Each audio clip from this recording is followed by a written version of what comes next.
Hey, morning, brother and sister. Especially morning to the U.S. Treasury Department and the Office of Foreign Asset Control and the U.S. Security Exchange Commission and Vincent Financial Crime Enforcement Network.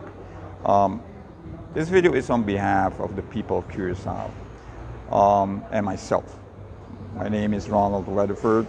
As I said, my Social Security, you all have my Social Security information I've been sending um, to your portal, which you have sent me a email so I could access your portal and so I could send you guys information um, of my personal belonging, which your institution is momentarily processing. I did fill the licensing of OFAC with the funds I supposed to be receiving, which I'm pending, waiting how the funds are going to be cleared and set up. We do know that you will have plans to set up a new currency to replace the dollar using Curacao gas, and Curacao's and with Curacao you already have made some agreement with the Dutch government to take over Curacao, and this process has been going since 2010. Well, you could say much earlier than that, to take over the island infrastructure. As we said, Big Brother is taking over Curacao. Okay, the main problem is at the moment, the bankers here in the island, we know that they're all taken down by your organization, the U.S. Treasury Department. And I'm now in front of one of the banks, which is Hero. And as you can see, people are standing in front of the bank because they're all in panic mode to request their funds from the banks, which now are under your supervision to be shut down, same as the refinery.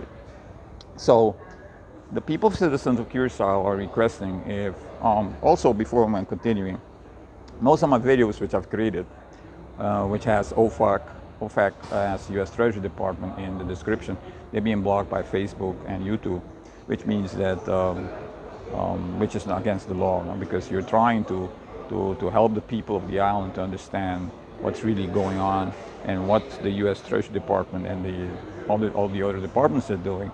And I believe that it would be nice if the U.S.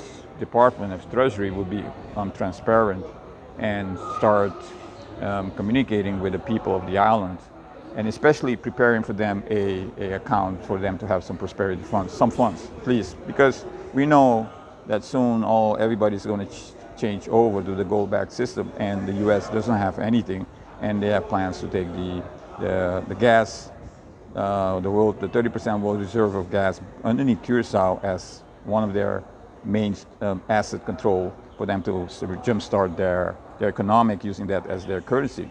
So that is one of the issues that I myself, Ronald, and other good Samaritans are writing, posting things, and we have plans now to write more and expose all these documents which are signed with the OFAC, and so people can understand. At the moment, our Prime Minister is not saying nothing. Also, the people that are in government and all these top professionals and bankers, they're all under stress. Even the Dutch government, the Justice Department and the lawyers, many of them know that all these money laundering accounts and which were being done on the island, all of them now are it's being tried to hide. They're being trying to hide that and trying to dismantling all these companies and banks so people could not trace where the funds went and who are the people in charge of all the funds all went. So that is basically what is ongoing on the island, and we understand that. So my suggestion to the U.S. Treasury Department is if we can build a relationship. You guys have my email and phone numbers. We can sit down and talk, and you could provide me information so I could share it with the people of Curacao and the world, because the world is watching.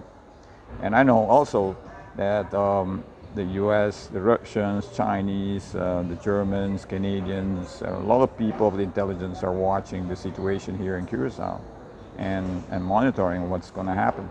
So, and that's one of my main questions to ask, if the U.S. Department of Treasury and can consider in helping the people of Curacao and being transparent about the gas and all the other issues to resolve the situations which we are going in. They are going in also because they're being pressured, and that's not good. Anyway, this is basically my point of view at the moment. I hope we can build a good relationship with the U.S. so we can do business together. And also, I hope that all the sanctions all over the world can be removed so we can do business with all the other countries. Okay? Thank you very much and have a blessed day. Bye.